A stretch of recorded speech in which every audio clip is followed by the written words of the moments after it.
Bonjour et bienvenue sur Equidia Life en ce dimanche après-midi. On a déjà vécu des grandes émotions ici à Equitalion et bien pour la troisième journée. Je vous promets, ça sera les plus belles de cette session ici lyonnaise avec des très grands rendez-vous, enfin un très grand rendez-vous notamment. Kamel Boudra est avec nous pour nous parler de ce grand rendez-vous. Salut Kamel. Oui, bonjour Stella, bonjour Pascal, bonjour à tous. Bien oui, la messe, la grande messe évidemment dominicale, c'est à 14h30 qu'on va commencer nous à prendre l'antenne pour ce direct parce que bien sûr c'est la troisième étape du circuit Coupe du Monde. On l'a vu hier, ça a rencontré beaucoup de succès. On va demander à Michel Robert en direct, quelques minutes avant que les cavaliers eux-mêmes aient pu reconnaître cette piste qui sera dessinée par Rottenberger l'Allemand, bien de vous expliquer quelques-uns des obstacles les plus difficiles. Ça permet ensuite bien de bien mieux comprendre. Voilà. On verra ça tout à l'heure. Voilà, exactement. Pour savoir qui va succéder à Roger Yves Boss, Kamel, qui était tenant du titre avec coup de cœur de la loge. Il y aura du poney aussi à 17h45, le Grand Prix Tournée des As avec Claire Griot et Stella Bandini qui sera en sortie de piste pour ramasser les réactions des futurs champions de la discipline. Stella, mais avant, vous avez été trier le bétail hier. Hein. Eh oui. Il y avait des charolaises, il y avait des salers, il y avait des petites vaches de partout et vous allez voir, c'était très sportif aussi. Il y avait quelques obstacles. C'était pas les mêmes que les vôtres, Kamel, mais ils étaient pas mal aussi. Voilà, c'était la compétition de cutting. On vous propose tous les ans ici l'équitation western. On a eu le barrel, le reining et maintenant le cutting avec c'est du tri de bétail, voilà, comme dans la tradition du travail des cow-boys. C'est ça, Stella? Exactement. Comme aux États-Unis, vous allez voir, ça se rapproche plus de la vraie équitation de travail puisqu'on garde une main libre, puisque ancestralement on avait le lasso. Et vous allez voir, c'est pas mal du tout et ça reste quand même très sportif. Voilà, et votre consultant? Mon consultant, parfait. Pierre Platon. Pierre Platon, voilà, exactement. Kamel, prêt? On va aller 14h30. réviser le parcours, 14h30, direct. après on se retrouve en direct pour repérer la piste. Le cutting tout de suite, et puis donc le CSO dans la foulée. Profitez bien de cet après-midi sur Equidia Life, on vous promet, elle va être géniale. Allez Pierre, on se retrouve au bord de la carrière de cutting. Alors on voit déjà le troupeau qui est présent en piste. Expliquez-nous un peu ce qui est en train de se passer. On voit le cavalier sur son cheval gris qui est en train de visiblement disperser le troupeau, c'est ça? Absolument, pas tout à fait dispersé, Stella, mais tout simplement il le prépare. Il est dans les toutes dernières minutes de préparation qui achèvent une bonne vingtaine de minutes de préparation. On a vu un troupeau plutôt dynamique, plutôt animé, et Gianluca Munarini, qui est l'un des tout plus fameux cavaliers et entraîneurs de cutting en Europe, est en train de finir la préparation. C'est un compétiteur qu'on va retrouver tout à l'heure, Pierre. Absolument, absolument. Alors, comment il a été désigné? Pourquoi c'est lui qui prépare le troupeau? Alors simplement parce que ce cavalier est désigné par le premier cavalier qui va entamer la classe, qui va entamer la compétition qu'on va voir dans quelques minutes. Il est en train de préparer ce troupeau parce qu'il est en train d'expliquer aux vaches que la zone de confiance, la zone où elles doivent se retrouver le plus confortable, est au fond de la carrière. De telle sorte qu'à chaque fois qu'une vache va être séparée de son troupeau, elle n'aura qu'une envie, c'est revenir vers ses petites copines et de rejoindre son troupeau pour son confort. Alors ça on va expliquer tout à l'heure, justement le concept du cutting, c'est un sport qui est basé sur une équitation de travail, mais le but c'est vraiment de détacher un élément, une tête de bétail de son troupeau, de le mettre à part et de le conserver à part. S'il retourne vers les copains ou les copines, si c'est un veau ou une génisse, c'est foutu. Exactement, comme ça se faisait déjà il y a 200 ans, le but du jeu est de séparer cette vache de son troupeau pour l'envoyer vers, il y a 200 ans, vers un autre cowboy.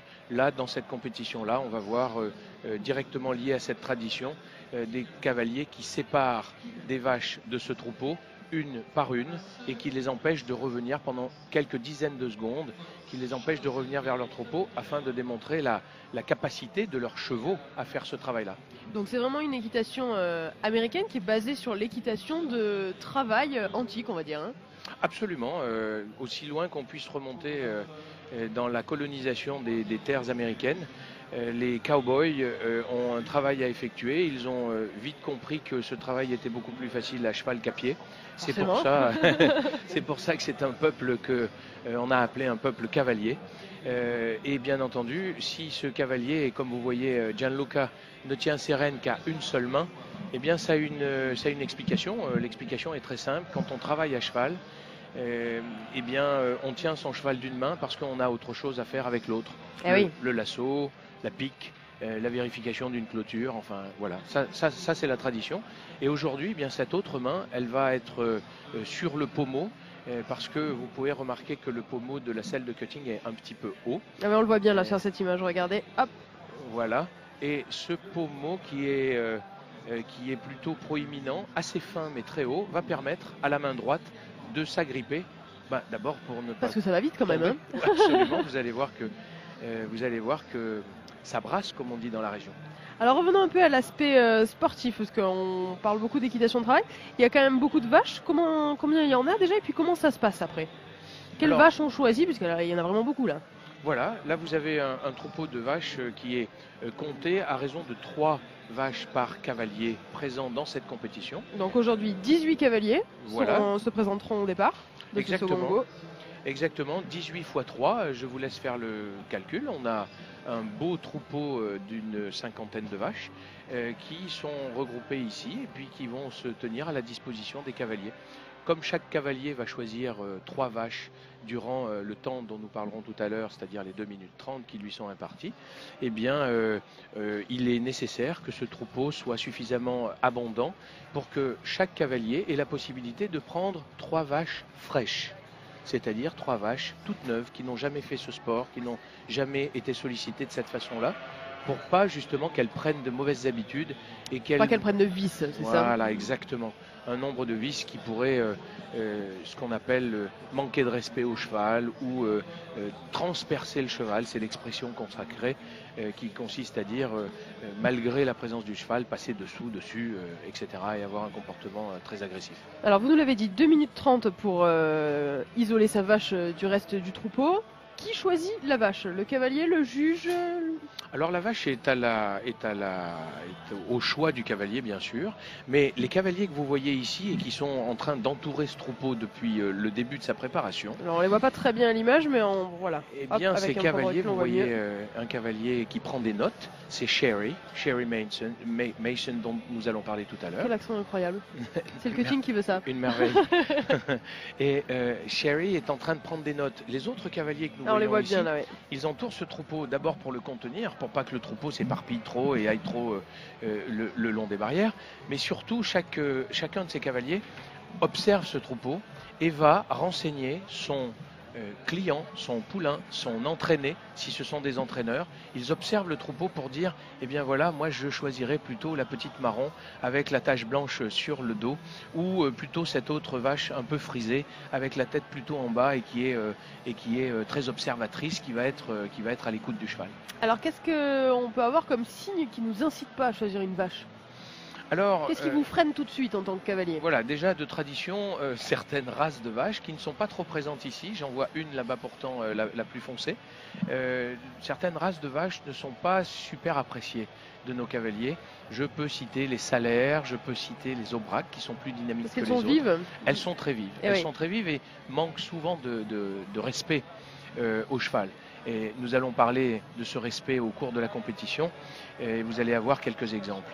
Nous avons des limousines et des charolaises la plupart du temps qui sont des vaches plutôt respectueuses. On aime bien ça. Et ensuite, dans un troupeau comme celui-là, on va voir un certain nombre de vaches qui sont soit complètement collées les unes aux autres et qui ne veulent pas se décoller. Alors ça, c'est un mauvais signe parce qu'il va bien falloir que le cavalier en sépare une seule. On a des vaches qui sont prédisposées à courir très fort ou à être très attentives. Une vache dont le garrot est plus bas que l'arrière-train va nous intéresser parce qu'elle va courir mais ne pas relever forcément la tête. Une vache qui a la tête tout le temps en l'air est une vache qui cherche le trou, qui cherche le passage. Forcément. Donc on va se méfier. Alors moi j'aime bien la petite blanche, je sais pas vous, mais moi je trouve que celle-là elle est mignonne, elle se détache bien de ses copines. Et c'est vrai que cette Et pas mal. petite blanche va être prise assez rapidement, Stella, parce que vous ne croyez pas si bien dire. Ah oui, bah, j'ai tout bien écouté, elle a le garrot plus bas que les fesses, elle bouge pas, elle se détache de ses copines, elle est indépendante. Exactement. Elle est parfaite, hein. Elle manquerait un peu d'attention au jeu. C'est-à-dire que vous voyez les vaches de devant, alors on les voit pas très bien encore. On est un peu trop. Voilà. Est-ce que vous voyez ces deux vaches à droite qui regardent avec attention le cavalier, Ouais. qui regardent ce cheval? Ce sont des vaches qui sont intéressées. Et des vaches qui sont intéressées sont des vaches qui vont animer la séance. Et donc on a plutôt tendance à prendre ces vaches. Alors vous savez, c'est un travail très difficile que font les cavaliers qui sont tout autour, parce que pour les différencier, alors Ah oui, c'est difficile, il y en a quand même pas mal qui se ressemblent là.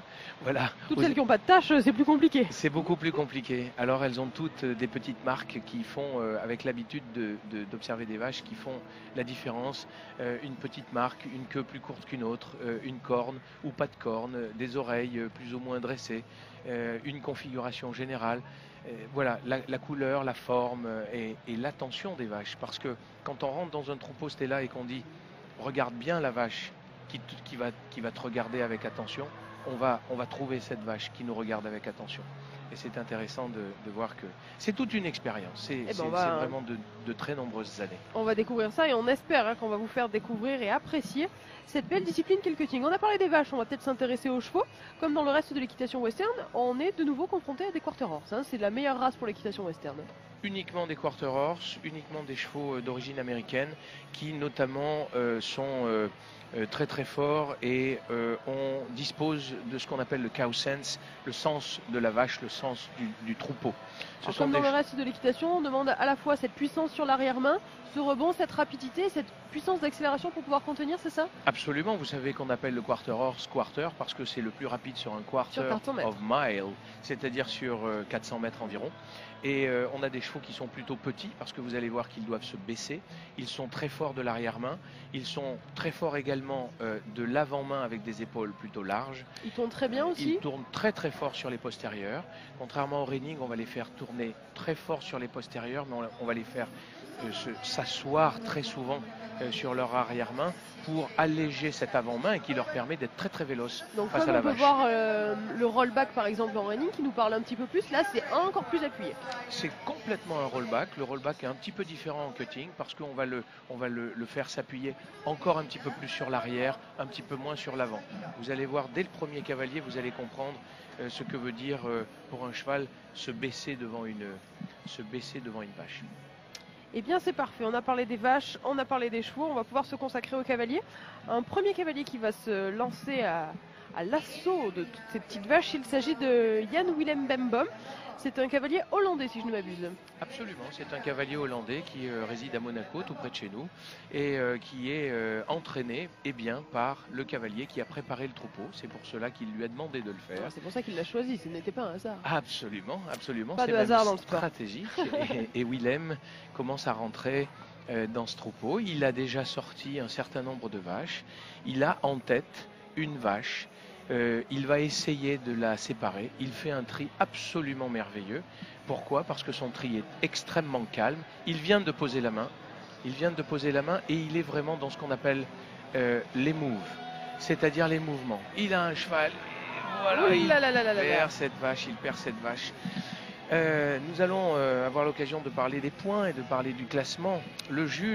Chaque juge, et vous avez 2 juges ici dans cette compétition, chaque juge vient de lui enlever 5 points pour perdre une vache. Ça c'est grosse pénalité. C'est une énorme pénalité parce que Stella il part avec 140 points, 70 par juge. Sur ces 140 points, il se retrouve maintenant à 130 points et la classe va s'emporter vraisemblablement aux alentours de 144 ou 145.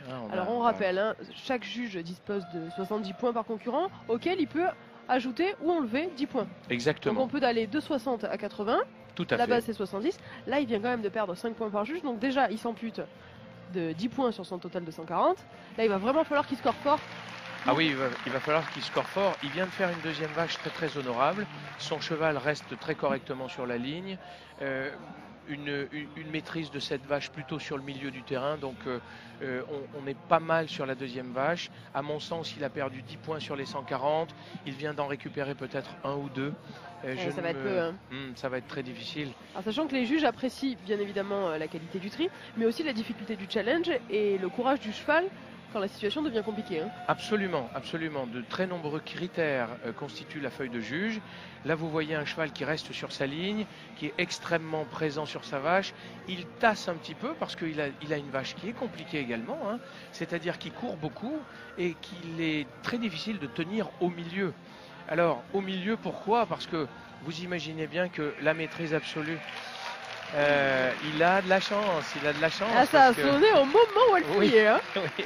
Et au moment en la faveur de Willem, parce que il l'aurait perdu quand même. Hein. Il l'aurait perdu. Mais ça n'est pas compté comme une paire de deux vaches. On va voir pour. On va attendre le total. Hein. Ouais. Et Willem. On va voir son score. On profite encore de quelques ralentis. Regardez, on parle bien de ce cheval et on voit cette première vache perdue. Et les 10 points qui s'envolent. 124 pour le total de ce premier cavalier. On l'a dit, hein, on rentre avec un total de 140. Donc là, ça veut dire qu'il a quand même pris de grosses pénalités.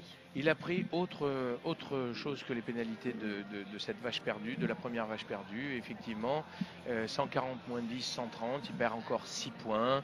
Je l'ai observé faire ce qu'on appelle des misses, c'est-à-dire un petit décalage entre la vache et entre le cheval et la vache. Je pense qu'il a perdu ses 6 points.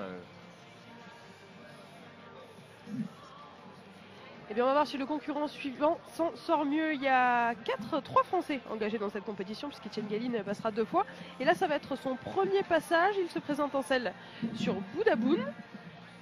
Alors, on espère qu'on va passer clairement au-dessus de la barre des 140. Là, on va rester un petit peu chauvin, Pierre, quand même. Eh bien, restons chauvin, parce que Étienne, d'autant plus, est un des entraîneurs tout fameux et un des meilleurs entraîneurs de notre pays de France. Vous allez voir que c'est un cavalier qui a un gros palmarès qu'il a eu ces dernières années. Il est jeune, Étienne, mais il est encore et toujours très prometteur.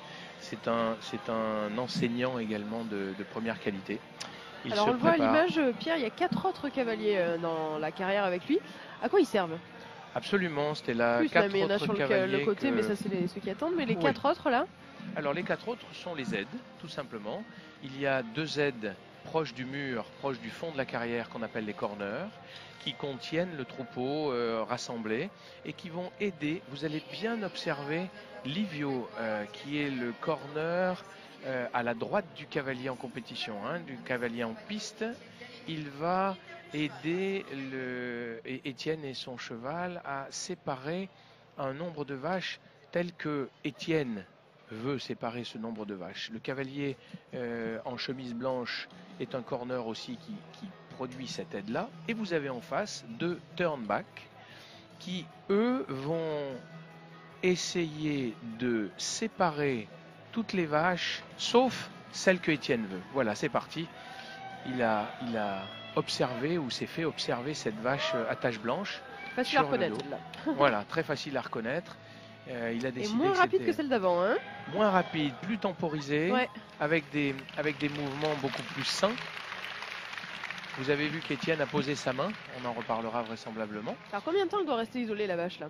Alors c'est un choix, rien n'est obligatoire, mais les juges vont décider que le temps passé avec cette vache est un temps suffisant pour valoriser le travail du cheval. Donc il peut passer à la deuxième?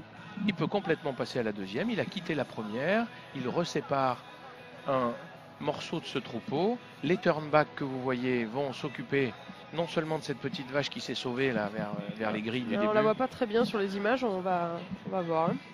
Absolument. Voilà, là, regardez. Voilà. Elle revient. Voilà, c'est Sylvie. Sylvie Galine, l'épouse de notre compétiteur. Il cherche sa vache.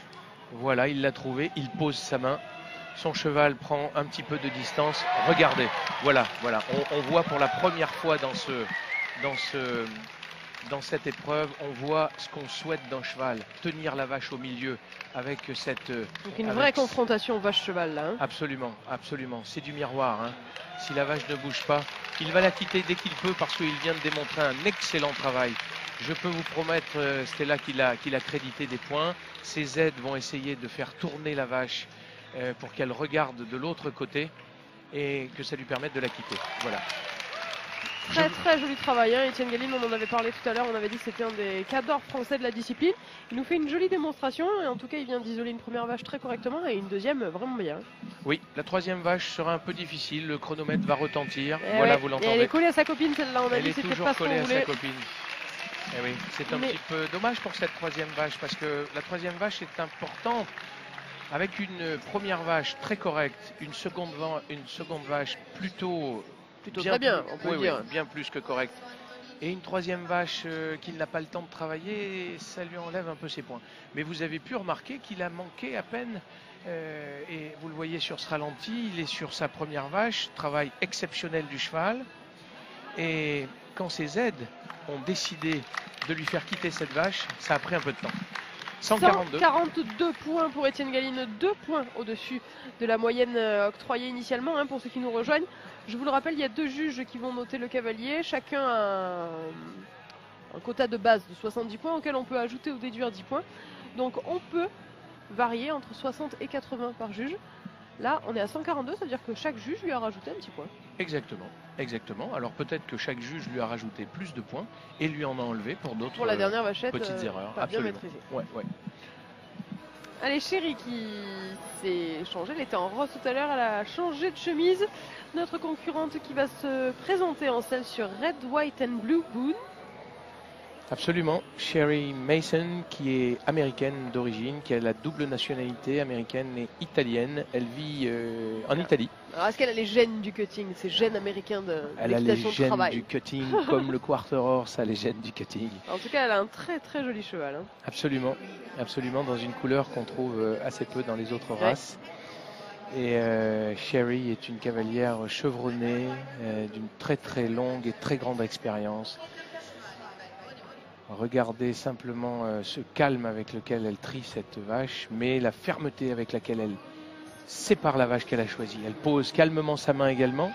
Son aide lui a effacé la vache qui allait la gêner. Elle reste parfaitement sur sa ligne.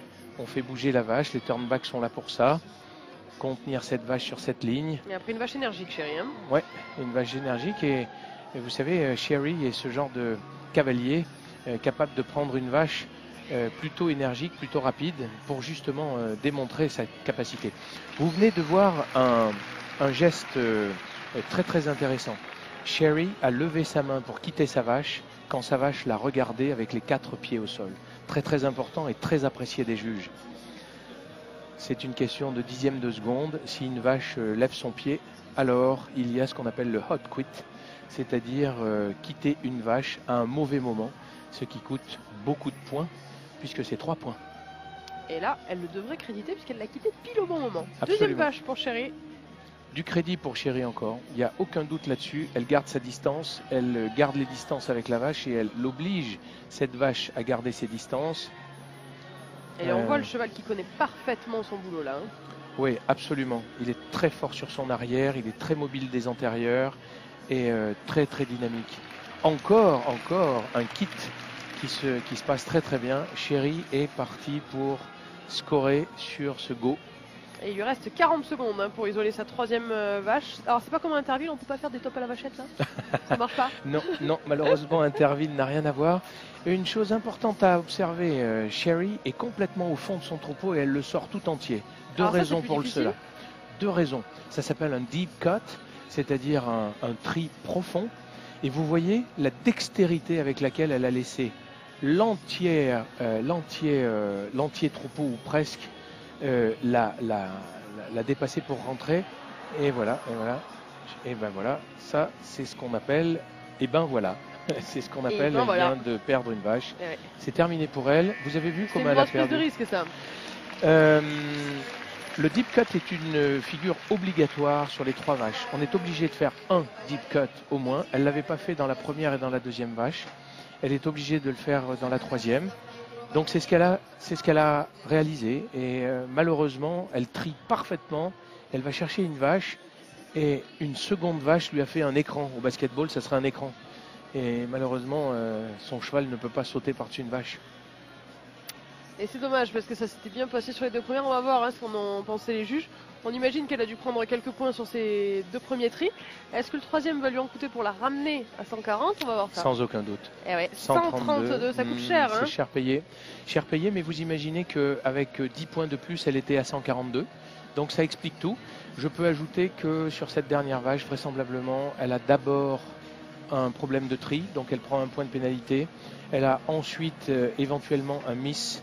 Mais je ne crois pas, elle n'avait pas encore posé sa main, donc non, on est bien sur une perte de vache. Elle aurait eu 142, 143, 144 peut-être.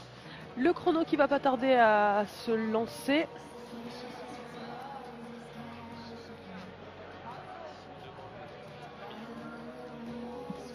Donc pour l'instant il est reclus au fond de la carrière. Pour que le chrono se déclenche, il faut qu'il passe où? Alors, il lève le doigt en signe de dire ça y est, c'est parti. Donc on attend qu'il nous fasse la démonstration là. Denis, si tu nous entends. Voilà, Denis vient de passer devant la mire, devant une petite mire qui est orange, une cellule qui tout bêtement voilà, se trouve à l'arrière du cheval d'aide, on ne la voit pas. On la reverra tout à l'heure. Très beau cheval, d'une belle couleur également. Donc le chrono qui se déclenche, il peut commencer à isoler sa première partie de troupeau.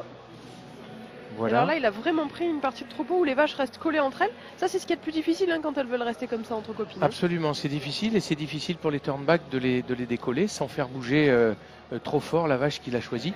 Je ne sais pas si vous avez vu le regard de Denis en arrivant sur quand on l'avait de face juste précédemment. Il avait choisi sa vache et il a pris celle qu'il a choisie.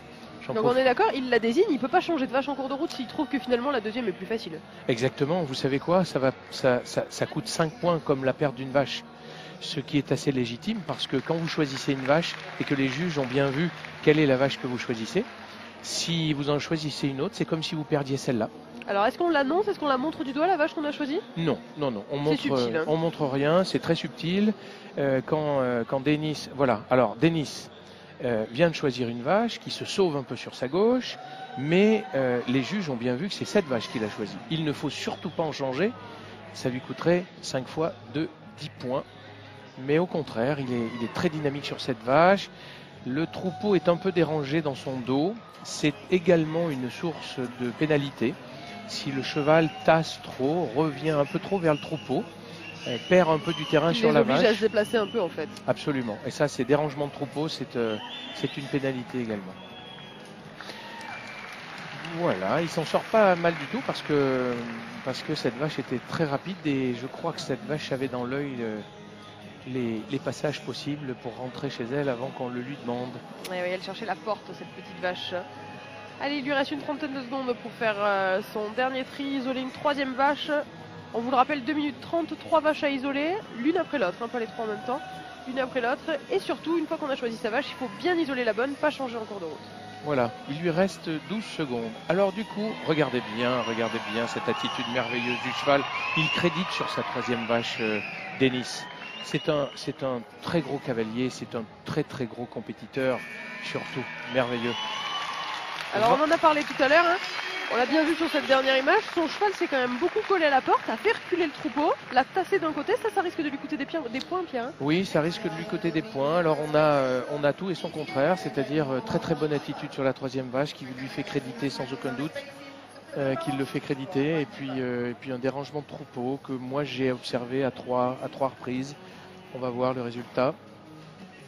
Alors on reste encore quelques instants avec les belles images de ralenti du tri des 3 vaches et on attend sa note qui vient de tomber. 147, savez-vous Stella, que le dérangement de troupeau ne lui a pas été débité, si j'ose dire. Le troupeau ne s'est pas plaint. Non, le troupeau n'a pas envoyé un email de plainte. Donc Denis Pigny en tête. Denis Pigny en tête, et puis joliment en tête, parce que 147, 7 points de plus, divisé par 2, on a une moyenne de 3,5 attribuée par chaque juge. C'est un très très beau score. Mais attention, il nous reste encore 3 Français à passer. Absolument.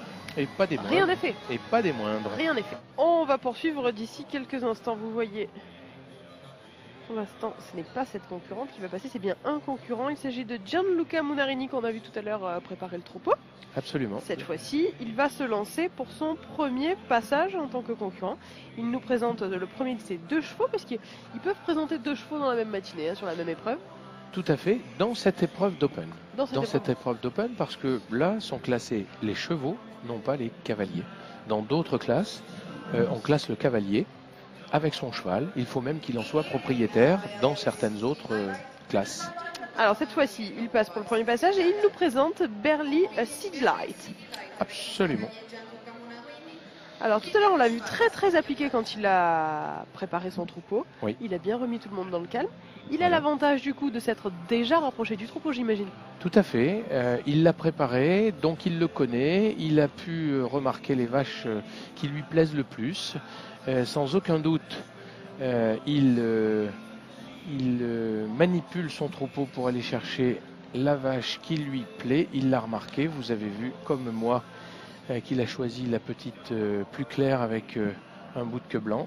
Enfin, c'est toujours pas la plus claire du troupeau quand même. Non, c'est toujours pas ma petite mignonne de tout à l'heure. J'ai peur que cette blanche-là ne fasse pas l'unanimité dans le choix. En tout cas, on voit que c'est un bon choix de vache parce qu'elle est vive, mais peut-être pas autant que ce qu'on a pu voir tout à l'heure, notamment avec Sherry Mason. Il l'a choisi pour cette qualité, c'est-à-dire pas trop vive, respectueuse du cheval. Elle s'intéresse en tout cas, on le voit. Hein. Oui, absolument. Gianluca a un style assez particulier, très agressif dans les boulons, c'est-à-dire quand il faut suivre la vache jusqu'au bout. Il ne faut surtout pas la laisser, cette vache, parce que ne pas aller jusqu'au fence, comme on dit dans notre jargon, c'est-à-dire jusqu'à la clôture, eh bien c'est se donner la porte à la perte d'une vache. Donc voilà, il quitte la vache en plein milieu du champ et ça c'est très apprécié par les juges. Et on a bien vu la vache immobile, donc elle a compris qu'elle était isolée et ça j'imagine que ça plaît aux juges. Hein. Quand la vache vraiment s'arrête, bien compris, c'est que le cheval a bien fait son boulot. Tout à fait, ça veut dire tout simplement que le cavalier n'essaye pas de profiter d'une chance, mais attend vraiment que la vache n'ait plus l'intention de bouger, ce qui, toujours dans notre jargon, eh bien, prouve qu'il l'a immobilisé et qu'il a bien stoppé cette vache. Alors voilà. Là, on a vu la vache qu'il l'a choisie, qu'il est allé chercher au fond du troupeau. Tout à fait, très bon deep cut, très intelligent deep cut, où il laisse une très grosse partie du troupeau de son côté. Elle est coquine celle-là, elle a bien regardé les autres faire tout à l'heure, elle a bien vu que si elle allait tout au bord, ça allait pouvoir le faire. C'est un très gros travail dans l'entraînement, c'était là, dans l'entraînement du quarter de cutting, du cheval de cutting, parce que... Parfait. Il faut lui apprendre vraiment à ne pas lâcher sa... Ne jamais lâcher sa vache et aller jusqu'au bout. Dans certaines traditions, on s'arrête un petit peu avant, mais c'est une erreur. Il faut apprendre à nos chevaux à aller très loin vers les fences. Et donc on voit bien ce dont vous nous parliez tout à l'heure, le rollback, effectivement quand ils vont jusqu'aux fences, hop, petit demi-tour.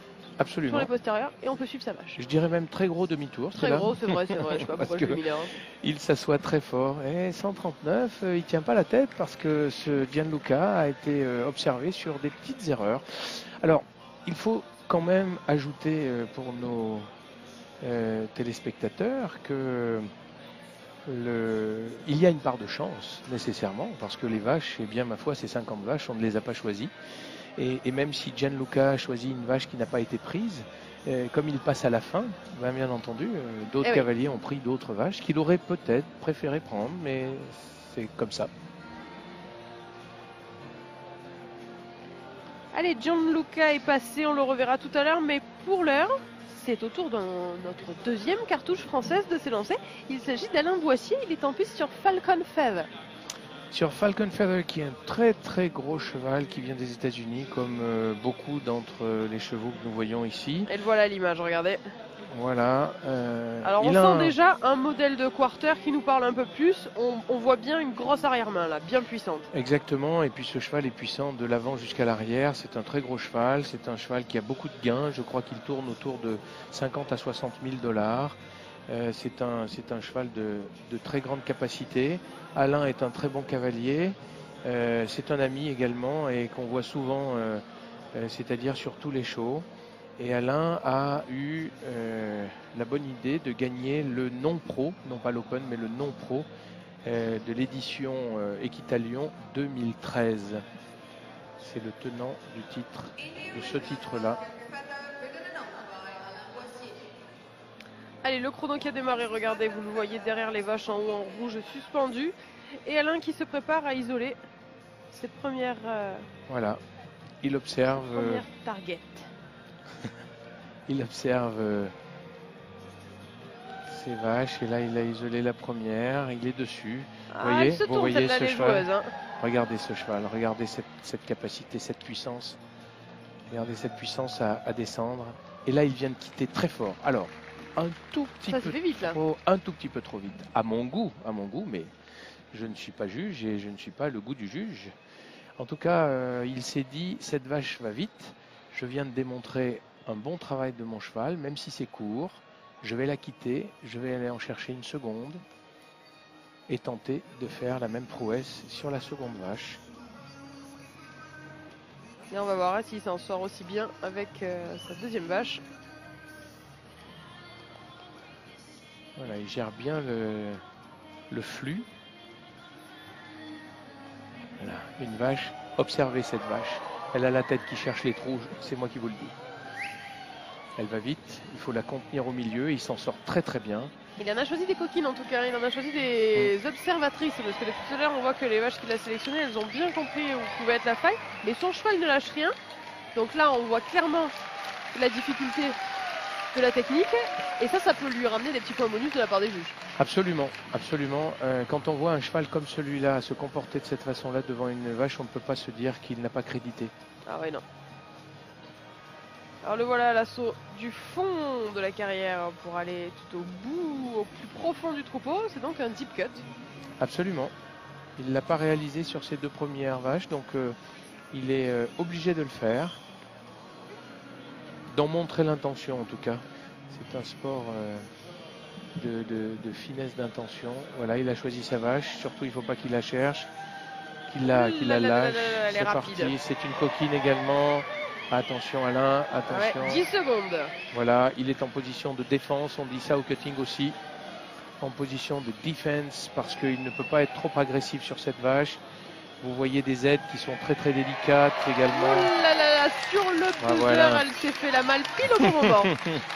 Bon, le buzzer déconnecte également le cavalier de cette vache, donc l'un entraînant l'autre. Eh bien, en tout cas, j'ai l'impression qu'il s'en est plutôt pas mal sorti, notre deuxième Français à se lancer. Il s'agissait d'Alain Boissy. On va voir comment ça s'est passé pour lui. Et ce qu'en ont pensé nos juges, je vous le rappelle, ils sont deux.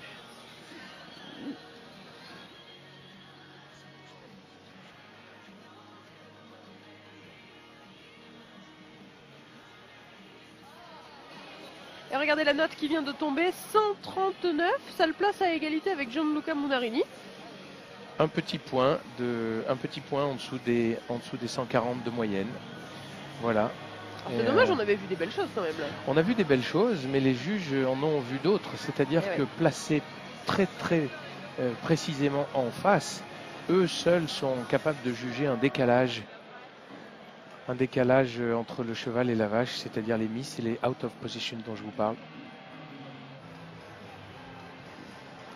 Étienne Galline, on l'a vu tout à l'heure, le voilà qui revient en piste. Cette fois, il est en selle sur Catch Some Rise. Alors tout à l'heure, il a réussi à faire 142. Est-ce qu'il peut faire plus avec ce cheval cette fois-ci, Pierre?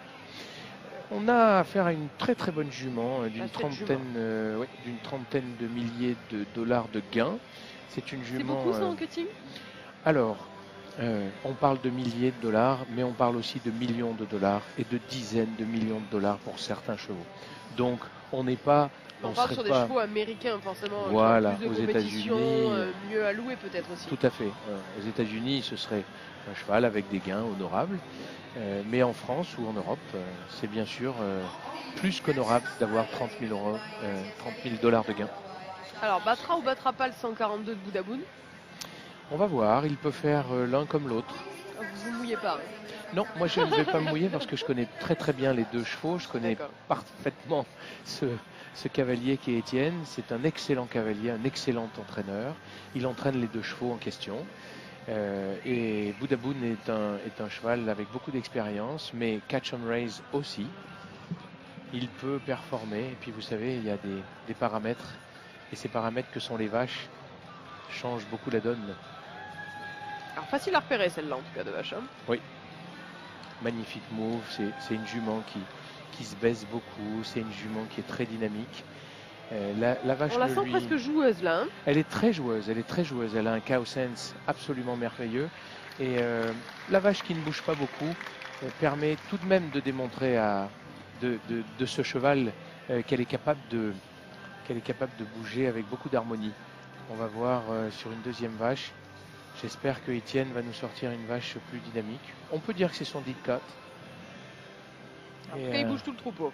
Voilà. C'est ce qu'on voulait voir. C'est ça.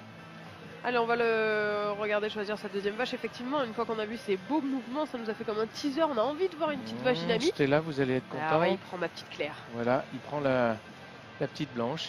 Parfait. J'avais votre avis depuis le début. Alors regardez, en plus elle est dynamique, ma petite blanche. Absolument. Elle est très bien. Je pense qu'elle est capable de mettre Catch and Raise en valeur. Voilà. Elle court un peu trop, laisse passer la tempête, hein, comme je vous disais tout à l'heure. Regardez, il faut attendre un peu. Il la quitte.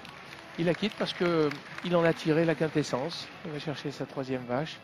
36 secondes au chrono pour la troisième vache. C'est un très bon chrono parce que ça prouve une très bonne gestion du temps.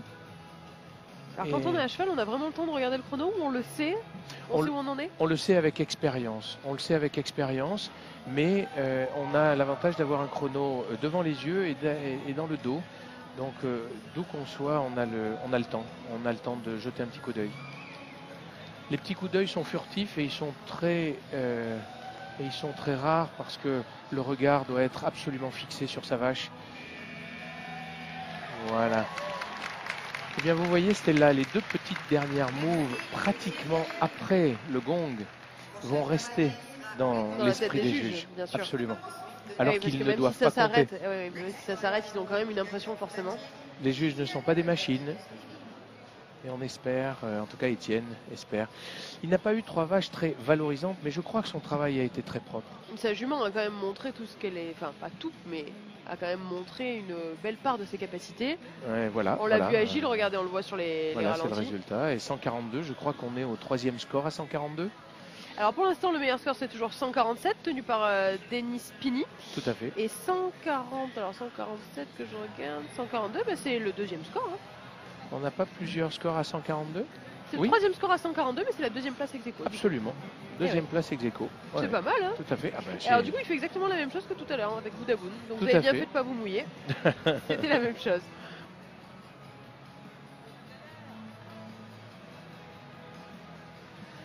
Allez, ils sont encore 6 à s'élancer en piste et cette fois-ci, c'est encore un Français. C'est notre 4e et dernière cartouche de cette matinée de cutting. Il s'agit de Gaëtan Foulatier. Gaëtan Foulatier est un entraîneur français, au même titre que Étienne Galine, très très bon entraîneur français qui est situé au centre de la France et qui fait des chevaux de cutting de très très grande qualité. C'est quelqu'un qui va très souvent aux États-Unis aussi pour se former, pour continuer à se former. Étienne le fait de la même façon. Je peux citer également Christian Demicy, qui est l'un de nos entraîneurs tout fameux en France et qui n'est pas là malheureusement parce qu'il a été obligé de déclarer forfait à cause d'un abcès dans le pied de sa jument. Et il nous manque beaucoup. Ah, une petite chose, on est dans du direct, c'est-à-dire que Gaëtan est obligé de revenir car il est obligé de revenir sous la boîte des juges car le chronomètre ne s'est pas déclenché. Alors, ça arrive. C'est un peu comme un feu départ sur un 100 mètres plat. Voilà. Voilà, il est obligé. Ça ne plaît jamais évidemment, hein, mais un faux départ ne plaît jamais à un coureur non plus, à un sprinter, comme ce faux départ-là ne plaît pas.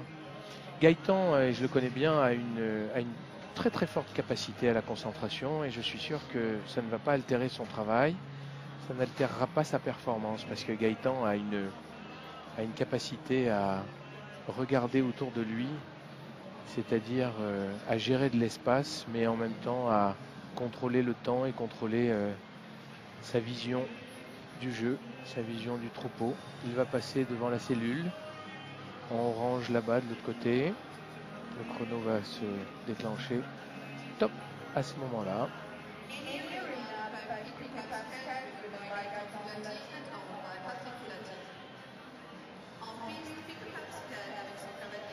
Très bon classement que celui de Gaëtan dans ce championnat d'Europe tout au long de l'année. Mais voilà, les compteurs sont remis à zéro pour la finale. Donc seront récompensés bien sûr les meilleurs du championnat d'Europe. Mais lors de ces finales, eh bien, il y a un gagnant, un vainqueur par classe et les autres. Forcément. En tout cas, le chrono s'est bien déclenché. Voilà, il a remarqué cette dernière vache. Voilà, qui est un peu plus foncée. C'est, je crois, voilà. Elle a l'air vive, hein. Elle est vive, elle est vive. Là, ouais. Gaëtan n'est pas homme à choisir une vache qui serait trop tranquille. Mais bon, les vaches sont toutes assez inattendues.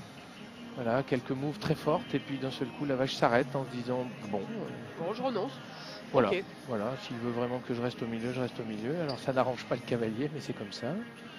Il l'a repéré sa vache. Et si on regarde son regard, il l'a repéré. Il va essayer de ne pas montrer nécessairement au juge quelle est la vache qu'il a choisie.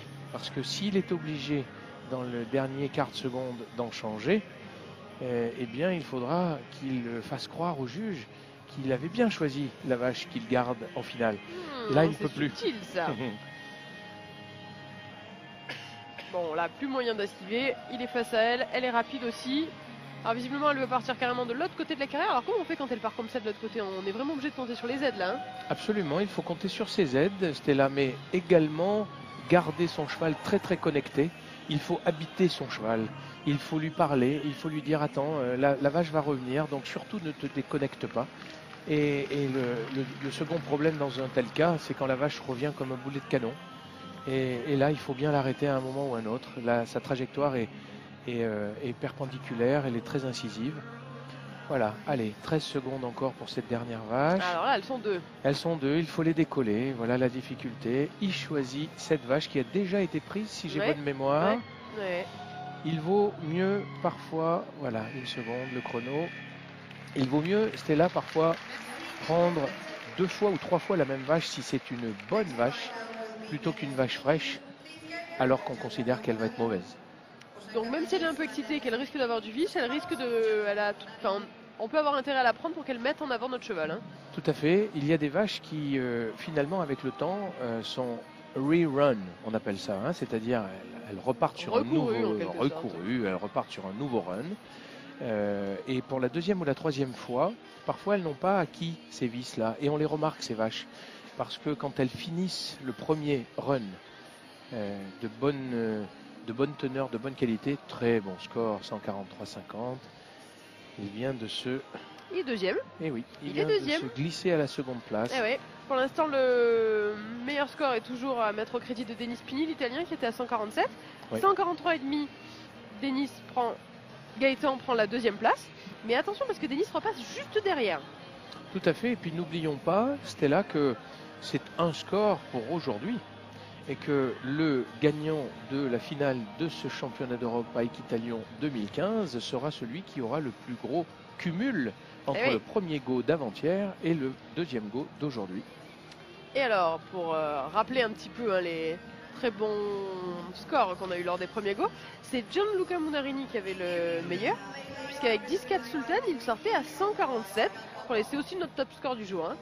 Et Denis Pini, il était quand même au deuxième et troisième place avec 146,5 et 146. Notre premier français, c'était Alain Boissier, 145. Il était alors quatrième. Absolument. Et nous avons un Denis Pini qui a commencé par scorer et qui va vraisemblablement scorer, pourquoi pas, sur son deuxième cheval. Je vous répète que ça n'est pas le cavalier qui score, mais bel et bien le cheval dans cette classe-là. Donc c'est le cheval qui est classé, mais évidemment le cheval il n'y va pas tout seul, donc les cavaliers sont remarqués pour leur talent.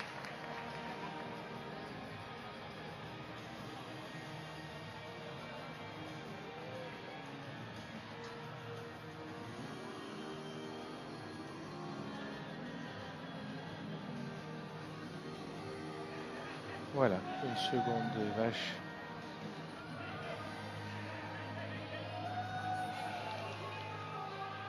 Choisi, très belle attitude de ce cheval, bien sur son arrière. Les juges adorent ça. Denis ne se penche pas. Les juges aiment beaucoup ça aussi. Attention, il faut contenir ce troupeau. Il ne faut pas que Denis tasse son cheval vers l'arrière du troupeau. Il va quitter, je pense, cette vache. Son aide vient lui donner un petit coup de main. Voilà, Pietro vient de faire tourner, en tout cas contribuer à tourner cette vache. Et Denis la quitte tranquillement. Il la quitte au milieu, qui plus est, ce qui est aussi très apprécié.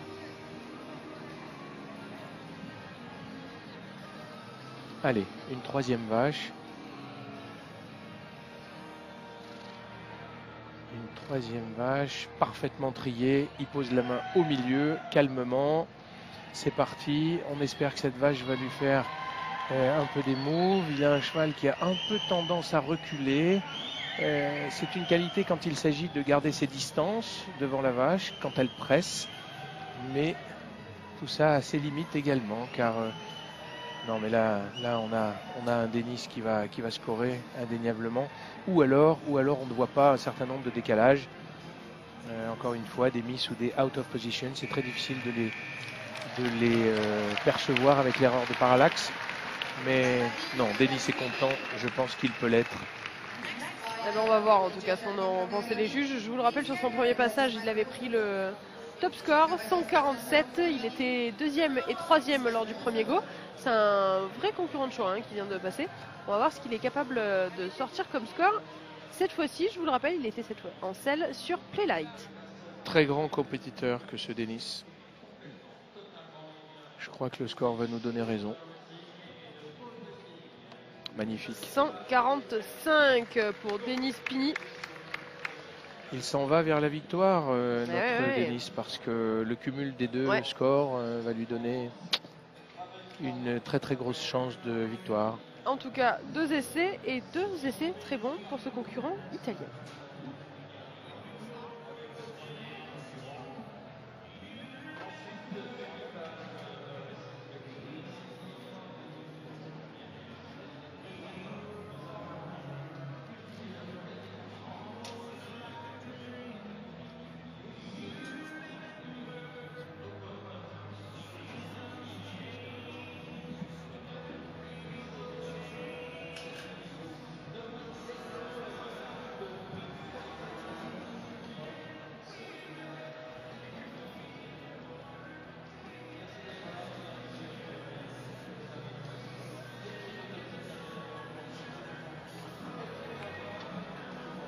Allez, un Italien en cachant un autre, c'est cette fois-ci au tour de Gianluca Munarini d'entrer en piste. Il est déjà passé tout à l'heure. Il a scoré 139 avec Berly City Light.